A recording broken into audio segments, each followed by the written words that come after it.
Hello developers. Today we're reverse engineering this stunning animated button you've probably seen all over the modern web. And I guarantee by the end of this video, you'll learn some powerful CSS techniques that'll instantly level up your UI game.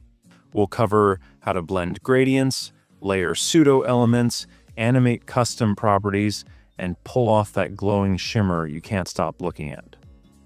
But before we dive in, it takes effort to make these tutorials. So if you're liking the vibe, hit that like button and subscribe. It seriously helps this channel grow and motivates me to make even better content for you. Let's start by looking at the HTML, and it's surprisingly minimal. Just a button element containing a span tag. That's it. But this little span plays a huge role.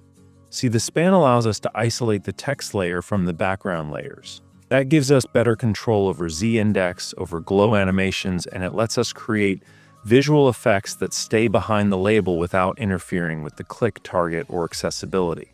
Speaking of accessibility, this is a native button element. That means it works with keyboards and screen readers right out of the box. And we've styled it to react when it's focused, so users who tab through the UI still get full visual feedback. Now the real magic lives in the CSS. At the top, we define custom properties. These are like variables, reusable values for colors, animations, shadows, and more. We organize them into background, foreground, and highlight colors. This makes the design easy to theme or update later. But then we take it a step further. We create custom animation properties using something called the property at rule. This is a modern CSS feature that tells the browser how a custom property should behave. For example, when we define gradient angle as an angle, the browser knows how to interpolate it between values during animation. Without the property at rule, you'd get jerky, jumpy transitions. But with it, everything flows smoothly. You're giving your CSS variables a permission slip to animate like real values. We do this for the angle offset, the percent of the gradient, and even the highlight color itself. All of these variables are now animatable, and that's what powers the shimmer and rotation effects. Next, we build the button base. Its position relative has overflow hidden and uses isolate to keep its pseudo-elements properly layered.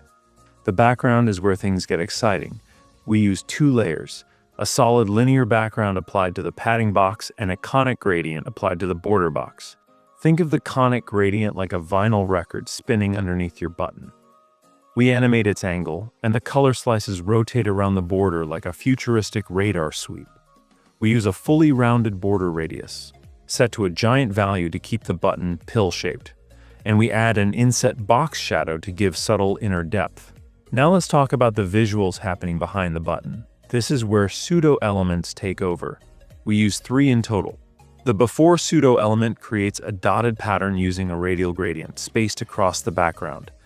It's masked by another conic gradient that rotates with our angle value. So the dots appear to orbit around the button like tiny particles. Then the after pseudo-element adds a shimmer. This is a wide slanted linear gradient that slowly rotates. It's masked with a radial gradient to control where the shimmer appears, and has a low opacity to blend softly with the background. The third effect comes from the spans before pseudo-element. This one doesn't spin. Instead, it creates a glowing box shadow behind the text. It's hidden by default and fades in when the button is hovered or focused. Now the animation logic. We assign each animated element a set of variables for animation type and duration. Then we use animation composition set to add. This tells the browser, instead of replacing animations, layer them together. For example, we animate the conic gradient angle forever. But when the user hovers, we add another animation that tweaks the angle offset or increases the gradient percent.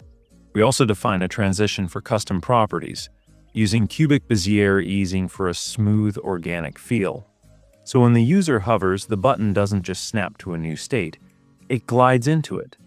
And for the glowing text, we use a subtle breathe animation that scales the glow slightly up and down over time. It gives the effect of a pulsing light, soft, rhythmic, and elegant. On hover, we change the gradient percent, making the shimmer larger. We also shift the angle offset, which rotates the highlight into a new position. And we swap the shine color to a softer tone. The best part? These animations remain paused until there's user interaction. That means less GPU load, smoother performance, and better battery efficiency on mobile. We also use logical properties like inset inline start and inset block start, so our layout adapts to different writing directions like right to left languages, and we use aspect ratio to maintain consistent shimmer proportions. It's modern CSS at its best. And before we wrap up, here are 3 big takeaways you can use in your own projects. 1. The property at rule unlocks smooth animations for custom variables. Learn it, use it, love it. 2. Combining Conic gradients with border box backgrounds lets you create animated outlines without using SVGs or JavaScript. 3. Animation composition allows you to stack multiple effects without them overriding each other. It's like layering music tracks in a timeline. This entire button is done with just HTML and CSS.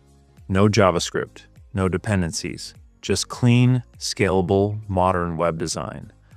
Ready to make your UI shine? Grab the full source code from the description below, play around with it on CodePen, and drop your remix in the comments. I'd love to see what you come up with.